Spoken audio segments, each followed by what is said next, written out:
na balita, nagsimula na ang pre-trial conference para sa impeachment trial ni Vice President Sara Duterte. Paunang pulong ito ng prosekusyon at depensa bago magsimula ang paglilitis sa July 6. Dumating sa Senado ang 11 miyembro ng House Prosecution Team sa pangunguna ni Batangas 2nd District Representative Jervian Luistro. Gayon din ang private prosecutors na tutulong sa prosekusyon. Para sa panig ng depensa ni Vice President Duterte, naroon si Attorney Michael Powa at iba pang abogado niya. Kasama sa mga gagawin sa pre-trial conference ang admission at making of document o marking of documentary evidence, pagtukoy sa dami at pagkakakilala ng mga testigo at pagtatakda ng schedule ng paglilitis. Hulikam sa Quezon City, tinangay ng riding in tandem ang isang nakaparadang motorsiklo sa barangay San Antonio. Laking panghihinayang na may-ari dahil katatapos lang daw niya itong hulugan. Balitang hatid ni James Agustin. Hating gabi nang dumating ang riding in tandem na yan sa R. Fernandez Street sa barangay San Antonio, Quezon City. Bumelta ang motorsiklo at huminto sa tapat ng isang bahay. Bumaba ang angkas at naglakad. Ang sumunod na nakunan sa CCTV, iniatras na niya ang isa nakaparadang motorsiklo at mabilis na napaandar ito. Huminto pa sa kanto ang mga sospek at tila may inayos sa motorsiklo bago tuluyan tumakas. Ang pagnanakaw na diskubre matapos sa mahigit 5 oras nang gagamitin na ng isang security guard ang kanyang motorsiklo. Paglabas po niya kasi paalis na po siya bandang 5:30 po ay napansin niya po na wala na po yung motor sa labas ng bahay sa may gate po sa kalsada. Yung susi naman po, hindi naman po naiwan sa motor yon. Nakipag-ugnayan ng biktima sa barangay para i-review ang kuha ng CCTV. Ayon sa barangay, dayo lang ang mga sospek sa lugar. Sa galawan po ng mga involved na mga suspect, yung mga professional po talaga sila. At sa katuwang po ang kapulisan, na backtrack po namin na hindi sila taga rito. Hindi po Quezon City, malayo po ang narating nila. Laking panghihinayang ng mag-asawa, lalo pat katatapos lang daw nilang bayaran noong nakaraang taon ng motorsiklo na nagkakalaga ng 123,000 pesos. Malaga po talaga to kasi araw-araw po to ginagamit ng asawa ko sa trabaho po. Service po namin to. Nakakapanlumulang din po isipin, sir, na yung pinaghirapan po namin ay kukunin lang po ng iba. Nai-report na ang krimen sa Masambong Police Station na nagsasagawa ng follow-up operation. Naipalarma na rin sa Land Transportation Office ang ninakaw ng motorsiklo. Umaasa naman ang mag-asawa na sa lalong madaling panahon ay mahuhuli ang mga sospek. Sana naman po makonsensya kayo at sana po lumaban po kayo ng patas. Pinaghirapan po namin yan. Sana po, wala na po sana mabiktima. James Agustin, nagbabalita para sa GMA News. Hinihinalang isang ipo-ipo ang naminsala sa 4 na bahay sa isang coastal barangay sa Davao City. Ayon sa mga residente, pasado alas 10 nitong Martes ng gabi nang biglang lumakas ang hangin sa kanilang lugar. Nagtagal ito ng ilang minuto.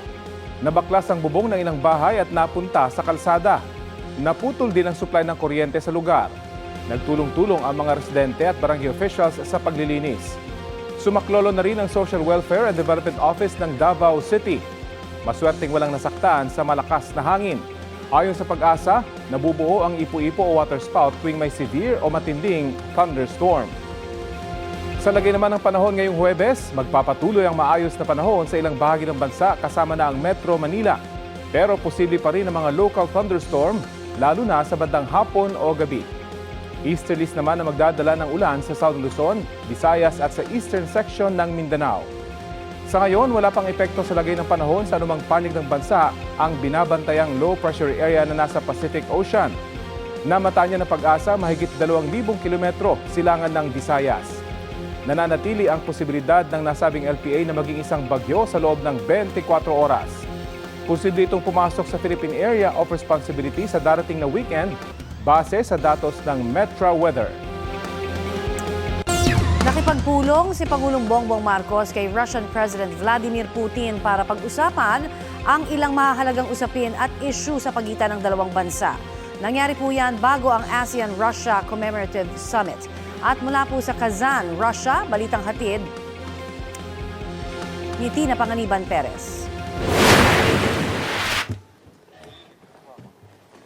Parehong bukas sina Pangulong Bongbong Marcos at Russian President Vladimir Putin na palawakin pa ang kalakalan ng Pilipinas at Russia. Apparently, we are approaching the present threshold with an immense capital of mutual beneficial cooperation underpinned by good traditions of mutual respect and respect for legitimate interests of each other. Last year, bilateral trade exceeded $0.5 billion. Of course, this is far from the limit, and of course, there is a good potential to enhance supplies of agriculture and energy resources. We appreciate the forward-looking exchange and on the different structural issues that affect the trade between our two countries. And as you have mentioned, Your Excellency, there are many potential areas that I think we should still open to explore.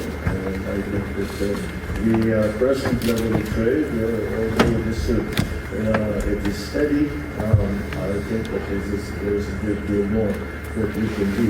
Isa sa mga pangunahing issue sa bilateral meeting ni Pangulong Marcos at ni President Putin ay ang issue ng energy security. Lalo pat ang Pilipinas ay apektado ng giyera sa Middle East, habang ang Russia naman ang may pinakamalaking gas reserve sa buong mundo at ang pinakamalaking gas exporter. We note that during the JCT-EC meeting held in Moscow, energy and food security emerged as one of the mutual priorities of both our countries.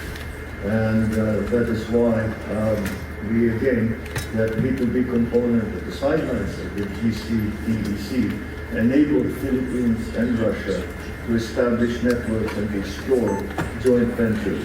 Ito ang unang pagbisita ni Pangulong Marcos sa Russia, kung kailan chairman ng Pilipinas ng ASEAN o Association of Southeast Asian Nations ngayong 2026. Nasabay rin ito sa pagunita ng ika-35 anibersaryo ng relasyon ng ASEAN at ng Russia na nakatakdang pag-usapan sa ASEAN-Russia Commemorative Summit ngayong June 18.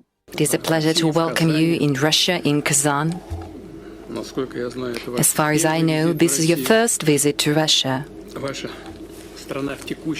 This year, your country chairs in the ASEAN, and we are happy that during your chairmanship in the ASEAN, we will celebrate the 38th anniversary of our relationship with the association. The commemorative summit is a landmark in the development of the Russia-ASEAN strategic partnership. Kinuha rin ni Putin ang pagkakataong batiin ng mga Pilipino sa ating pagunita ng Araw ng Kalayaan noong June 12, na isa ring national holiday sa Russia. Dagdag pa ni Putin, ngayong buwan din, ginugunita ang ika-50 anibersaryo ng diplomatic relations ng Pilipinas at Russia. Binalikan pa nga ni Putin ang naging pagbisita ni Nooy Pangulong Ferdinand Marcos Sr. sa Russia noong 1976. Sabi ng Pangulo ng Russia, magandang pagkakataon na nakapulong niya si Pangulong Bongbong Marcos para suriin ang kasalukuyang kooperasyon ng Pilipinas at Russia. Inimbitahan ni Pangulong Marcos si Putin na dumalo sa 21st East Asia Summit na gaganapin sa Maynila sa Nobyembre. Matapos ang kanilang pulong, dumalo rin ang dalawang Pangulo sa isang gala na dinaluhan din ng iba pang heads of government.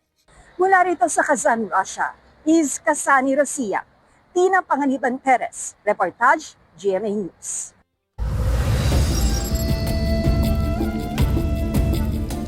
Animang patay matapos mahulog sa bangin ang sinasakyan nilang dump truck sa Labrador, Pangasinan. 20 iba pa ang sugatan. Ayon sa pulisya, nawala ng preno ang sasakyan sa pababa at pakurbang bahagi ng kalsada sa Barangay Bolo nitong Martes ng gabi. Papunta raw noon ang mga biktima sa pinagtatrabahuang solar power plant.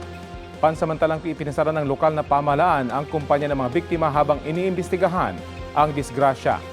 Nangako rin ng alkalde na bibigyan ng tulong ang mga biktima. Tumanggi magbigay ng pahayag ang pamilya ng mga biktima at iba pang sangkot sa aksidente. Sinisikap ding makakuha ng Regional TV ng pahayag ng kumpanyang pinagtatrabahuhan ng mga biktima.